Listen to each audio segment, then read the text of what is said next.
This video is kind of a year-end wrap-up of like my favorite things. Like these are a few of my favorite things, and they're not all super expensive things. They're not all really nice things. They're just things that I've noticed that I keep going back to, or I use a lot, or things that I've just really loved over the last year. And so we'll start going through some of the details, because I think these are really good things for last-minute gifts. These are good things for people that don't know they want something until they see someone show it to them, and then also they're like, I need one of those. These are just a few of my favorite things at the end of the day. And I'd like to share these kind of things because, I don't know, I like them, and so it's fun to share them. So let's start with one of my favorite things this year was having house slippers. You know, as you get a little bit older, you stop being a complete savage and you stop walking around in your socks, and you quit ruining your socks. You're like, you know what, I should invest in some sort of like slides or house slippers or something. And so at the beginning of this year, I moved to a new place and it has hardwood floors, which is so fun. But Toaster, he doesn't like get the litter out of his paws immediately. He just waits till he walks 3 or 4 steps and he just shakes his paws out and that litter goes everywhere. So that's the main reason why I got house slippers, because I was sick of having little piss-filled cat litter stuck to the bottom of my feet. So when it came to deciding on what kind of slides, what kind of house slippers would I want? Well, I wanted something that was fairly anatomical. I didn't want, at the end of a long day, breaking in a pair of boots that has my toes squished and my heels exhausted and my arch is tired. I wanted something that gave me a wide toe box, lots of support, easy to put on. Something also that if I needed to run down to the front of the building, or I needed to go grab something from the mall or the grocery store, I wouldn't look like a complete idiot, and I'd feel good about what I was in, and it was something comfortable, something I could use. So what is this that I'm rambling on about? Just Birkenstocks, just the Birkenstock slides. So we did a video on these, I don't know, like a year and a half ago, 2 years ago, really early. Oh, look at that. That is a Toaster whisker. Those are pretty rare. Rarely see, because he's got little curly whiskers. But we cut these apart, and I was pleasantly surprised because I thought they were just like cheap, and they had the Birkenstock name. They probably use cheap leather, but they're actually really well built. The cork is real cork all the way through. It's fused together with natural rubber, if I remember right. The upper leather is pretty decent, like it's just a nubuck kind of rough out leather. It's not the best, but it's not bad. But more importantly, I really like the anatomical shape and the support of Birkenstocks. This is the only time I've ever actually owned Birkenstocks, and they have a little built-up arch support. They have little spots for your toes, nice wide toe box, and so they just feel good. And I like walking around in them. I like the way I look in them. They're comfortable. They're they don't, kitty litter doesn't get in my socks as much, and I would wear these out and about on a Sunday afternoon. I'd wear them at the condo. I'd wear them anywhere. They're really comfortable. They're kind of like combining gym greens with the arch support of like a Pacific Northwest boot with like the natural materials of Birkenstock. They're just a really cool combinations of a lot of things, and I think a lot of guys shy away from these because of the Birkenstock name and maybe some of the styles, maybe not your style, but I promise you, these are comfy, and if you get a pair of these, they're well worth the money in my opinion. I think they're built well, and I love them. So, and you know what, Birkenstock just came out with kind of like a shoe version of this, where they've got like a little back piece attached where you can actually wear them like shoes or boots. I don't think I'd get a pair just because I have so many other boots and shoes I'd rather wear, but I thought it was a really cool option. So that is favorite thing number 1, and it's up there with my most favorites of my favorite things.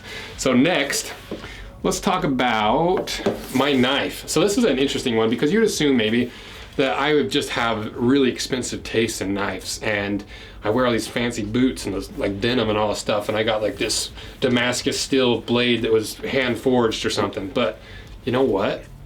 This little Gerber knife is my favorite knife I've ever owned, and it is dirt cheap. It is like $15 on Amazon, and they're not well built.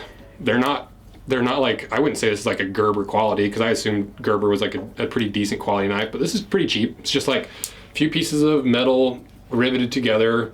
It has like, it doesn't even have like a quick release for the blade, but they're really small and they're really light. And when you don't have a butt like me, any extra weight just pulls your pants down. And so to have a really lightweight, compact, aluminum, I think it's aluminum, mostly aluminum, knife that you can replace the blades in. You don't have to sharpen it. And because most of what I do with the knife these days is just like opening boxes or cutting packages and cutting wrapping stuff, or like, you know, around the shop when we get new bundles of leather, or like if we get a new piece of equipment. I just like having a knife on me at all times. But here's the downside. These things are so small, and this stupid clip, it's not fastened on there. Maybe I'll just pull this off. I'll do a little sacrifice for this video if I can get it off. But this little clip it's not put on in any real way. It's just like work hardened to be stiff, and it just clips on. And so after a while that wears off, and inevitably you'll lose your knife. And I found that it lasts about 1 year, because I ordered a knife last year, and I looked at my Amazon, because here's the hack you do. Because they're so cheap, you just buy 2 or 3 of them. Okay, maybe it's a little wasteful. Maybe you're not like on that train, but as soon as you lose one after a couple months or a year, you're gonna wish you had a couple extra floating around because they're so cheap. So when I was ordering these for this video, because I lost one right before I recorded this, I looked at my history. So the first one I ordered was August 10th, 2021. Then I bought another one August 9th, 2022. So about a year, and now here we are another year later, and I probably lost this about a month ago. So I lose them about every single year, and they're cheap. And now that I have this up, I might as well just tell you how much they are. And I'll put links to all these different things in the description, because they're affiliate codes too for half of these, so we make a little bit of money to recoup the cost of actually doing these videos. But also it just makes it easy for you guys to go buy them, because they're only $18. You know, they have a light version for $10, but I've never used that one. I just like the original for $18, and I know it works for the most part, and I like this knife.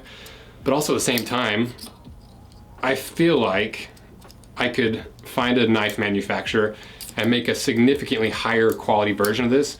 Not just higher quality for no purpose, but to fix this issue, to make it a little bit more safe, because it can be a little sketchy with that blade so exposed. And you know, when you're carrying something all day, every day, it is just nice to have a high quality version of whatever you're carrying, just because it's gonna last longer. You care for it more. It's a part of you to some degree, and so to have a nicer version is fun. So I'm in the like really early prototyping phase of like doing a better version of this. But if we ever even get that done, these are only 18 bucks. So they're awesome and they're cheap, and I love them. To be honest with you guys, I thought this was gonna be like a 5-minute video, but I always underestimate how excited I get about things that I love, and then I just ramble about them, including the sponsor of this video, the Morning Dram. So we were gonna have a sponsor for this, and I was like, let's put the Morning Dram as my favorite like coffee, because it is such a unique coffee, because it's a coffee that's barrel aged in whiskey barrels. So you get a coffee that tastes like coffee and like hints of whiskey, and not just like subtle hints that you can't really tell. You can like taste it, and it's good. Like when they brew it up in the shop, and that's the problem. I don't even have a bag to show you, because I put a bag in here and hid it so I could do it like ads in the future, because we don't want to have them ship us more bags. But it's gone. I don't know. Someone brewed it up, an entire bag in like a week, and so everyone's just been downing it because they like the flavor. I love the flavor. And the cool thing about the owner, Tommy, he's a boot head. He's got like several boots. He's got a pair of Aldens that we talked about in the last video. And so it ends up being a really good sponsor, especially for this Rose Anvil 2 channel, because it's real, like people that watch the Rose Anvil 2 channel are usually like really diehard like boot fans, or like really just enjoy like some of these long form content. And he's sponsored like half of the videos on the Rose Anvil 2 channel. And he's the owner of a New York restaurant that was voted the best whiskey bar in America. And he has a pair of Iron Rangers that he's had resold. He has some Vibergs, and we'll put some pictures up. So it's cool to support somebody who's making something really unique, really high quality, that I personally enjoy, who's also into the same things I enjoy, because it just overlaps a lot more. And so it's easy to promote. And so not only is he one of my favorite things of the year, but he's also the sponsor of the videos, because I was like, I'm going to talk about him. So, hey, do you want to sponsor the video? Because I'm going to be talking to everyone about your product. He's like, sure. So thanks to the Morning Dram for sponsoring this video when he didn't even have to, because the Morning Dram is basically like making this channel too possible, because they sponsor so many. This is another good one. So obviously we sell handmade wallets. We hand stitch all of our wallets literally by hand, not sewing machines, a needle on each end of a thread. and we sew it by hand in the saddle stitching technique that is used on saddles today because it's the strongest way to sew two materials together. And I think we make some of the best wallets in the world. I love the designs, and I've refined these designs over the 5 years, and I love them. But it's kind of hard to promote your own gifts as like, my favorite things are my wallets that I sell on my site. Go check them out. So even though I just kind of did that, I wanted to show you guys Ashland Leather's wallets for a couple reasons. One, because Phil at Ashland Leather is a solid dude. He's so nice. And like, even before, when my business was super small, he was so kind to me for just to be kind. He didn't have any reason to be kind. And so like, that's always like a good telltale sign of a decent and good person to me. And a couple years ago, maybe it's last year, I reached out to Phil and was like, hey, I want to do like a my favorite things video, or like a buying guide for Christmas. And I was like, we could do a giveaway. You want to send me a couple wallets and we'll make a video? I ran out of time and we didn't make that video. And I've been sitting on 3 wallets from Ashland Leather for 2 years, and honestly, like once a week I think about it. I'm like, oh, we need to do a video for Phil. He shipped me those wallets and I never made the video, and they're floating around the shop. Maybe we give them away. So finally, a couple years later, we're going to give these wallets away. So what are these wallets, and why would I recommend Ashland over some of the other wallet manufacturers out there that do really, really good work? Because Ashland Leather is in Chicago, and I believe they're still making all their wallets in the Horween building. And Phil used to work at Horween, and so he knows leather better than me, probably, to be honest. And he has, I don't know if he gets exclusive access and has a pick of what he wants from Horween, but I don't know how you don't. And so it always seems like he gets the most beautiful chrome excel, like this natural chrome excel. And like this wallet is one of my favorite wallets. This is their Fat Herbie, I believe is what it's called. And it's just a really flat wallet that has 4 card sections and a little cash flap at the back. And a lot of people have this exact wallet, and I've even copied it because I love it so much. And I don't know if Ashland Leather was the first one to do this, but when I first started Rose Anvil, they were making this wallet, and I've always loved it. And so it's one of my top wallet designs. It's a beautiful wallet. The other thing that's really great about Ashland Leather is the wrong wallet. Let me grab the right one. Because they're in the Horween factory, I swear he gets the prettiest shell out of anyone I've ever seen. And when they do such a good job sewing them together, you can get them machine sewn like these are, or you can request that you get them hand sewn. They get like these really blue, like the pretty blue cobalt cordovan. There's plenty of people that make cordovan wallets, but I just love his designs. I love the price of them, and I love that he seems like he gets a lot of really good shell that a lot of people don't get. And so you can get some really unique products from Ashland Leather, and they're solid dudes. I would just say it's pretty rare sometimes to find someone who seems like a nice, genuine person on camera or with their business, and they actually turn out to be really nice people in real life. Phil from Ashland Leather is one of those dudes. He's just a solid dude, super nice. Same with like Skip and Nick Horween. That whole Chicago scene over there, everyone's so nice. I love all those guys. And they were all, and honestly, it's probably just because they were so nice to me when they didn't have to be. When I flew out there for the first time to pick some leathers, they were really cool. So check out Ashland Leather. They're awesome. And I'll put links to them in the description as well. This next one might be one of my top favorite things total out of the entire year. And the thing is, when I started this business, I didn't have any money, actually, because I was still in college, and all my money was going to tuition, and that differential tuition for the business school is a joke. It was like $6,000 a month, which I know is not a ton for a lot of compared to other colleges, but I paid my own way through college, and I worked my way through college, and so it took every nickel and dime I had. Then I also started Rose Anvil near the end of my college career, and so that took every extra penny I had. And so I never really, you'd be surprised at those early on videos of the boots, how few boots I actually owned because I couldn't afford them. And so it's been really fun as the business has grown and the YouTube channel's grown and succeeded that I finally get to dip my toes into some of the denim world. Because they're like $300 a pair for like Japanese raw denim. And when you're a poor business owner and in college starting a business, you can't afford a $300 pair of pants. I honestly didn't buy clothes for 5 years. That's why if you go look at my old videos, I'm wearing the Space Station hoodie that was gifted to me by Space Station, and like the same pants and the same shirts because I didn't have any money to buy anything else. So enough of like complaining about that. But what's cool about it is now I can buy some really fun denim and some pants and really start getting into that almost like a cousin world to the boot world. And these are by far my most favorite denim that I've worn over the last year. So these are made by Grease Point Workwear, and they're just a big, comfortable cargo pant. So you got your cargo pockets on the side here, and there's a couple really cool things with this. You've got a little slot right here that if you have like nails in your mouth or your hand and you're putting something up in the ceiling and you want to drop your nails instead of just throwing them on the ground, this is like a little pass-through slot that goes to your cargo short, which is like a fun little component and design, but it is actually functional. I've used it several times. I do love the cargo pant or the pockets because those are really handy. I really like the way that these pants are designed. So if you look at this front pocket, it's not like a typical front pocket where you have the pocket goes into the pants. The pocket is an external piece sewn on to the outside of the pant, if that made any sense. And so to me, that's just a really unique design because you're not potentially ruining any structural integrity of the pants by splitting them. And it's just another layer on top, and the pockets are nice and deep and wide. So these giant phones actually fit in them and you can sit down in them. Same thing with the butt pockets. And they're just a nice wide fit. They come in a 38 length, which is so rare, because that's one thing I struggle with is I have skinny ankles, skinny feet, and a skinny waist, but ridiculously long legs. I'm 6'4", and so when I order a 31 waist pant, the length is like 32.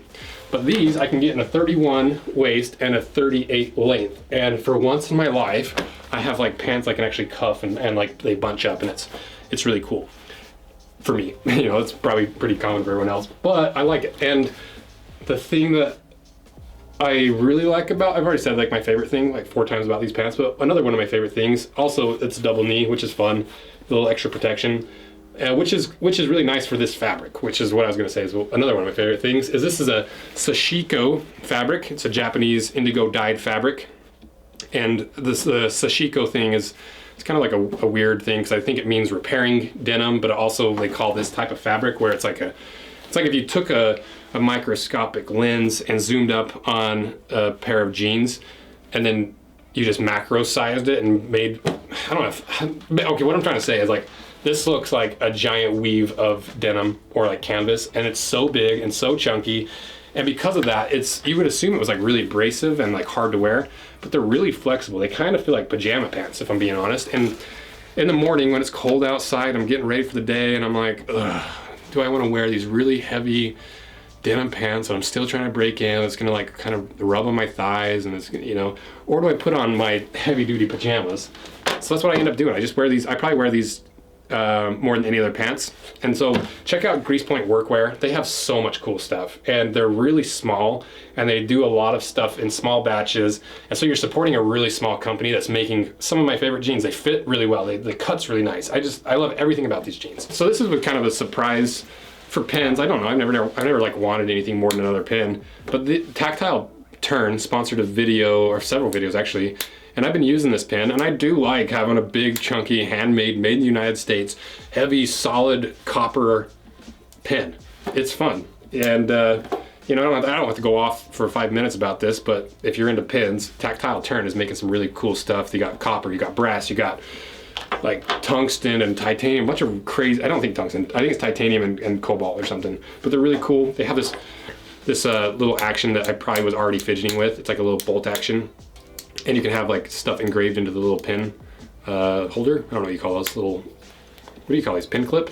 So those are really cool. Next would be, what about channels? I get asked this on occasion, like what do you watch on YouTube? And one of my favorite channels is The Iron Snail. I believe he has like 50,000 subscribers, but his content is so unique and so fun. And he's a very like charismatic, charming guy, and it comes across really well on camera, and I really enjoy watching his content. And that's because it's, you know, when you make content like this all day, every day, the last thing you want to do when you get home is watch someone else talk about the same things you're talking about. Because I love, Stridewise is a good friend of mine. Carl Morawski's a solid dude. I love Beto Leatherwork. I love Trenton and Heath. I love all these guys that are in a similar space. But at the end of the day, I'm like, I don't want to I just got done talking about boots. I don't want to watch another boot video. But the Iron Snail is one I always kind of go back to. He's he's releasing like a clothing line. He's got this whole thing where he's wanting to make his own awesome clothing line. He's just launched his first jacket, I think. And I think he's worth checking out. It's really fun content, and it's different, and it's unique, and he seems like a solid dude. I think I've talked to him a couple times, and check him out because he's really cool. And maybe we'll do a video with him one day if he ever flies to Utah, like Stridewise, because those videos with Stridewise are fun. Like me and Nick get along pretty well. So when he comes to town, it's really fun to just like hang out and talk shop with, like, because there's only so many people that I can talk shop with about YouTube and boots and clothes, you know, so it's a good time. Quick one is, what is my favorite sneaker of the year? And this has probably already been on your radar because I did a video on it, but I really like these general purpose shoes by Sachs. They're maybe not the most comfortable shoe. You know, some of those Ultra Boost sneakers are really comfortable, but I like the contoured midsole. I like the really heavy duty construction. I like the concept behind it by making some footwear as a general purpose, like blank slate, like just utilitarian, just function first, and making a sneaker that way. It's not without its flaws, but it's, out of any of the shoes I've cut apart, this is by far the most boot head sneaker that I've cut apart. Nice big lugs, comfortable, contoured, arch support, etc., etc. They're really cool. Oh, this is like, maybe this is just answering a funny question that I get asked on occasion. Because people are always like, what socks do you wear? Like, do you wear like those darn tough socks, or do you wear like merino wool? Do you wear this? Do you wear that? And I do enjoy a nice merino wool sock, but they're just a lot of money, and I don't know, socks have never really been a big issue for me. I just like put socks on, I'm like, that's good enough. I like to have a nice pair of woolies, just a nice thick wool sock for like winter. But honestly, the socks that I use the most are just cheap Nike socks, because they work in boots. They're a fairly thin sock, they're fairly affordable, you can get them on Amazon. You can wear them with sneakers and you look good. You can wear them with boots and they fit fine, they're tall enough. And so I just always end up getting Nike socks. That's it. Like, there's no real reason behind it. That's what I get. So there's your sock recommendation. But the one thing maybe that I really spoiled myself on this year, because running a business is tough, because it's every time I spend money, I feel like I'm taking away from my business, because of over the last 5 years, I've just reinvested so much into my business. And so buying nice things for myself, including, you know, that's part of why I have like these little cheap Gerber knives. It's hard for me. And so this year I was like, I'm gonna buy myself something really nice. And then I didn't. But then my mom, she's like, I'm gonna get you something nice for Christmas. Like, is there something you really wanted? And I was like, yeah, there's like a lot of things that they're really expensive, but I wouldn't buy myself. So what if we just like win on it together? And then I can justify it to myself that I didn't spend the full price on it. You can justify it by getting me something that I really like without having to spend a ton of money. And the thing that I decided to get, because my dad is a big fan of this brand, and he's got a ton of the shirts and stuff. And if you haven't seen like the Mugs video and the Uggs video, I love wool. I just have gained a new appreciation for wool. And so I bought myself, with my mom's help, this really nice Pendleton like bomber jacket. I've worn it in a couple B-rolls. The first day I got it, I was like, I know I should wrap this up and put it under the Christmas tree, but I just want to wear it, make sure it fits, and like get some nice B-roll of it. And it's just a really nice heavy duty wool coat, because Pendleton, half their site is not even wool. And I'm like, hey Pendleton, remember how you're like the wool people? Just make wool products. I know you gotta keep your business alive, but like half the things I liked were not even wool. But this one is, and it's thick, it's heavy, it's comfy, it actually fits me, because these bomber jackets are tough to fit for like a really long, because like my wingspan is 6'6", I'm 6'4", so to get a little bomber jacket that actually fits my arms without like being ridiculously sized is tough. And this one fits me so good, and I'm so excited to wear it. And yeah, this might be my most favorite like treat yourself gift that I've given myself this year. Because yeah, I don't do a whole lot of like self gifts, but that's what I'm really excited about, because it looks really cool. And I'll put links to that in the description as well. And then, the last thing. So this one I almost didn't put on because it's, I don't know, but I love it, okay? So I really like woody flavor or smelling things. I like that whiskey, coffee. I like coffee. I like all like the cliche like manly smells. And I especially love pine, because like all growing up, my family chopped down Christmas trees. We'd like load up in the truck. My mom would brew a giant pot of hot chocolate, and we'd go and we'd hike around the mountains and find the perfect Christmas tree, just like Christmas Vacation. You chop it down, turns out it's a 12-foot Christmas tree. You know, it's just this whole experience. So I've always loved the smell of pine. I've always loved the smell of cedar, especially because I started doing woodworking before I did leatherworking. Like, woodworking was my passion before leather. Still is a passion, just don't have the time for it. So I love all that woody smell. So when I stumbled upon this body wash, this is called Packer's Pine, and it is a natural pine tar body wash, and it is pungent. This stuff smells so strong. It almost like burns your eyes, it's so strong. And it has like a really nice piney smell. And it I don't know if it's good. I honestly don't know anything about like these types of products, but it smells good. And I love, like, it's one of those things where I feel like as you get older, there's just like fewer times where you're like, oh, I'm enjoying this moment. This is nice. And so even like the littlest thing that can help release some of that dopamine in your brain, why not do it? So, and that's what this does for me. Like when I'm in the shower and I'm like, oh, I don't want to be awake. I don't want to go record videos. I don't want to do this. And I start scrubbing myself in the morning. I'm like, that smells pretty good. You know, and it's just a nice little refresher. And I didn't fully appreciate that kind of stuff until I was a little bit older. And now I really appreciate it. And this, I think it's fairly affordable. Maybe it's not. I don't actually remember. I guess I could look it up, but we'll put the price here. But this is really cool. It's a unique smell. It's not like your typical fruity or like artificial. It smells very much like pine and pungent. So check that out as well. And that wraps up all of my favorite things. So let me know what you guys think. And if you like the style of video, support it, because I like doing this. I like having the ability to go out and find some really unique things, some cheap things, some expensive things, some well-known things, some not so well-known things. And it gives me a reason to go and buy stuff and like do this kind of thing. So I appreciate your support. I love this Rose Anvil 2 channel. And thanks again to the Morning Dram for sponsoring this video. They didn't have to sponsor it, and they did. So I really appreciate it. So check them out below. Check out all these links below. Half of them are affiliate links, half of them are not. And they're all great brands, and they're all great products. So thank you guys, and Merry Christmas. And unless it's after Christmas, I don't actually know when this video is posting. So Merry Christmas, or Merry New Year's, or Merry Valentine's, I guess. So thank you guys. See ya.